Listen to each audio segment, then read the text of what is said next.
Welcome back to the P4YE Podcast. I'm Talia. And I'm Kion. Today's episode will be focusing on youth violence. We'll be sharing our personal views on this issue. We are joined by members of P4YE and our special guest, Shalina. Shalina is from the MyEnds program, and she's the coordinator for the MyEnds program, and she also lives in Croydon. Welcome, Shalina. Please, can you introduce yourself and tell us a little bit about what you do? Thank you very much. First of all, thanks, guys. It's really great to be here. So I manage the MyEnds contract for Croydon. MyEnds has been going now, we're in year 4, and I programme manage our partners and the diversionary activities that take place. I also do the dull bit of the project, which is getting all the funds in and making sure that all the due diligence is done, that we're making sure that we're adhering to safeguarding policies, etc. But in the main, actually being out in a space like this on a Saturday afternoon is really brilliant to see how the funds come to life. So thank you very much, guys, for welcoming me. No problem. More than welcome. Do you guys want to introduce yourselves? I'm Joy. I'm Tyler. So we're going to just ask a few questions, and Kyle's going to ask our first question for us. So Shalina, obviously, we're in the area of Croydon. Did you have any connections to Croydon growing up when you were younger? Great first question, actually, Kyan. Bit of a curveball here. I'm from Tottenham originally. Wow. However, I did actually go to Croydon College, and it's very interesting to see what's happening now and in the future and the plans that are in place. We, of course, are living in a time where things look quite difficult and they feel quite hard, especially from a young person's perspective. So the trajectory and the journey that I've been on, specifically in Croydon, I'm coming at this being from a student and growing up as a young person, fast forward 30 years later. But again, it's very interesting. And I think I mentioned to one of your colleagues earlier that whilst there has been change, it's interesting that some of our challenges are not dissimilar to what I've experienced a long time ago. Okay. Next question is, how do you think Croydon has changed over the years? I think the landscape of the whole area and space, not just physically has changed, it's also the type of cultures that we now have in Croydon.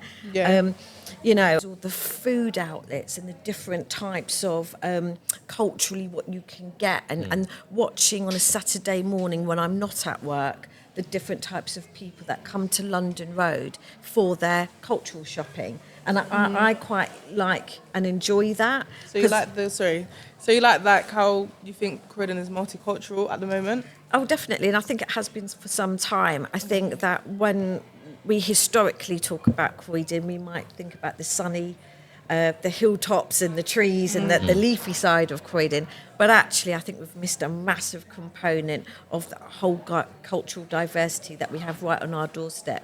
And I think that's really important to note because, whilst my day job is here in Croydon, living here brings its own sensitivities, but it also brings so much joy for me to want to spend the money that I'm earning back into the shops, back into the localities, and back into the spaces, which actually is going to help bring its fruit for the future. I quite like that answer, like how you said pouring back into the community and how it's quite multicultural at the moment, especially since it's filled up with a lot of young people at the moment and having safe spaces which are very reliable for the young children of Croydon. Can I just answer? I was just going to make a comment, actually, not an answer, just a comment on that about the safe spaces in Croydon. I think one of the things, and I'm sure it's probably going to come up a bit later, around youth violence and how to make it a better space. But when we talk about safe spaces in Croydon, we know that we need more of that for our young people. And one of the things that P4YE and what you do as a team so brilliantly is you are in a space on a Saturday afternoon, which by that very nature of doing that is you are keeping a huge amount of young people not just safe, but making them feel welcome and making them feel that this is their fabric of their community. I think we mustn't miss that. So it's not just about, getting young kids out into a space so that are out of mum's hair for 5 minutes and they're bored. It's about making them feel that, no, this is theirs. This is for them. This is for them, 100%. What challenges did you face growing up in Croydon?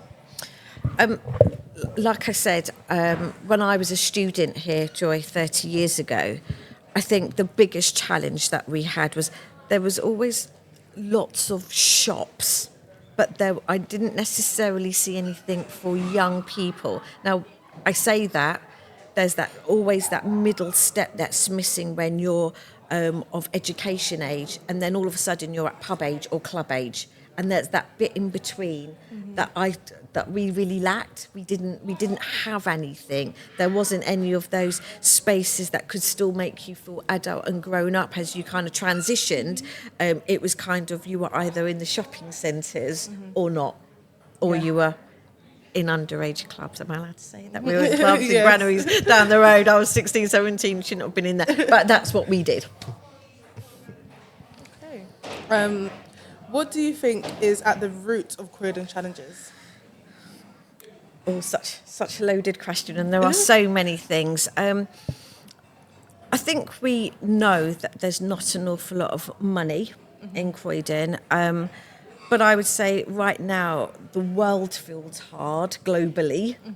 I think if we bring that into then a UK conversation, we're going through some massive challenges just as a nation.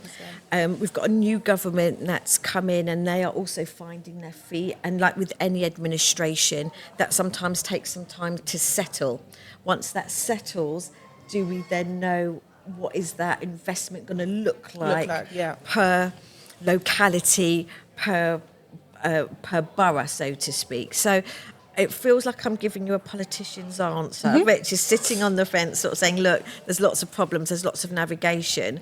But if I was to bring it right back to Croydon and that sort of monetary value, I think it's just really difficult to pinpoint one thing. Yeah, specifically. Yeah, okay. I think it really is. And like I said, I wouldn't want to do a disservice to current administration here locally. Obviously, Shalina, you said previously that you'd worked for MyEnds and still are working for MyEnds. Would you like to go into more detail about MyEnds and like what the goal is with MyEnds? Yep, sure. And great question, actually, Kion, because I'm on year 4 of MyEnds, and this is so the MyEnds started 4 years ago, and when it first was born, it was very much with, serious youth violence, tackling all those issues that our young people face, and with a heavy focus on what can we give our young people to do after school, during the week, Saturdays, exactly like what's going on here. So that was the emphasis on what we called MyEnds 1 for the first 3 years. We are now entering into MyEnds 2 iteration. The focus is still very much on activities and what we could be doing to make our young people feel safe and part of the community. But it's also working a bit more closely and focused, I would say, with our young people that might be at more risk. Now, when I talk about risk, I don't mean that they're in trouble necessarily. It means it could be that they are at risk for a variety of reasons. Could be home life, could be a physicality in terms of medication. It could be a whole range of things. And I think that we have a duty on MyEnds to make sure that where possible, our partners that we fund are supporting those young people so that they also must be included in anything that goes on. Great answer. So, next question is, based on your experience living in Croydon, what are the root causes of youth violence? In your opinion? In my opinion, and it's only a personal opinion, I think So let me just share again. I live in a block of flats, 400 flats. I'm 399 of that 400. So I see an awful lot that comes up to the 13th floor. It's opposite the West Croydon bus station. And just as a snapshot, I can share with you that when I moved into that building 5 years ago, it was very much seen as, private rented. It services Met officers that live there, cabin crew that work at Gatwick, NHS colleagues that work for Croydon University Hospital and their families. 5 years later, I'm noticing and watching more families come into this space, and they're not always from Croydon, they're from other boroughs. So when we look at what's happening here, it feels like there's a whole multitude of facets of challenges. And I think for our young people, that's really difficult because they need to feel loved and invested in. And I think sometimes our young people don't always feel that. And I think there's something, maybe a discord, if I could call it that, when other young people from other boroughs might be here and it's kind of whose space is where, what does that look like? Yeah. Now, I don't even want to talk about gangs, I don't want to get into all of that conversation, and it's not something I'm well versed in, but what I do know is sometimes that could be the beginning of a challenging situation just because of a location. That is 100% and true. that's for, again, just some sort of like learned experience of me living here. Okay.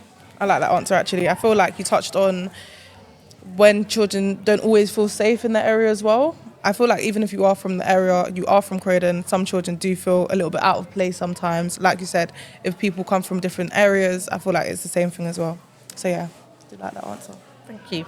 On to the next question, which is about emotional literacy. And do you think it contributes to like Croydon? I think it always will do. I think there are so. Again, it's really difficult to unpick that in this small session. But I think when we talk about just literacy generally, there is so much more that we could be doing. I think it's how do we weigh up the priorities and where does that always fit in? Because there's always that first, second, third, and right now that first bit is that safety bit, keeping people safe, and I think the rest of that then drops out of that, but whatever that looks like. Okay. Should schools teach students about conflict resolution? If I'm honest, I thought they were doing that anyway. That would Okay. be the first thing to say. Conflict resolution, it does mean different things to different people. I think we probably need to be clear of what do we mean by that. I think there's never any harm ever, whether it's adults, young people and children, the earlier you start good conversations about behaviour can never be a bad thing, because quite often actually some of the kick-offs, if that's what we could call them, starts with an interaction. If that look, if that by accident touching of didn't take place, that could have just been quashed straight away. Yeah, so that might be an idea of conflict resolution. In the business world, conflict resolution means something quite different. The physical bit's not there, but it's there in what we call maybe aggressive, passive behaviour. Passive aggression. And the final question, if you was to describe a better Croydon, how would you describe it? Croydon's colourful. And when I talk about colour, I don't mean as in me and you colourful. I just think it's vibrant. There's a loudness to it. There's something around an arrogance of Croydon because we're young and we're a young borough and we're proud of that. That comes with challenges because it means that we're not always ahead of the game and more experienced like everybody else. But I think that sort of colourful, that will to learn, we kind of get knocked over, we don't always get it right, but we do get back up quite quickly. And I just think we're a massive playground. And if we really check it, everybody in that playground wants to play nicely. It's just that sometimes it's other influences that make us not. But I do believe that Croydon is a fantastic playing ground. Describe a better Croydon. What would it look like? What facilities or resources would be on the high street and etc.?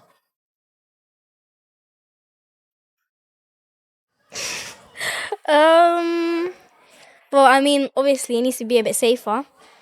But other than that, Croydon's a good borough. I mean, you can't really compare it to Streatham. I think Streatham is even nicer. That's like the best borough of all. Yeah, that's all I have to say. I think Croydon's a good place. I think it's diverse. I think there's lots of youth clubs as well based in Croydon more than anywhere else I know. Yeah, and that's it. Yes, it's all right. Every place has its downfalls in London and its positives. And yeah, I just see it as any other borough in London, really. More activities. That's about it, really. What kind of activities? Like a swimming pool, more gyms. Okay. Anything like skiing, like one of them skiing, Like indoor skiing. Yeah. Okay. Okay, well, I want to thank Shalina for her time. Thank you for answering our questions, because I know we had a lot of questions back to back. And tell everyone else to like and subscribe and also comment. Thank you for watching, guys.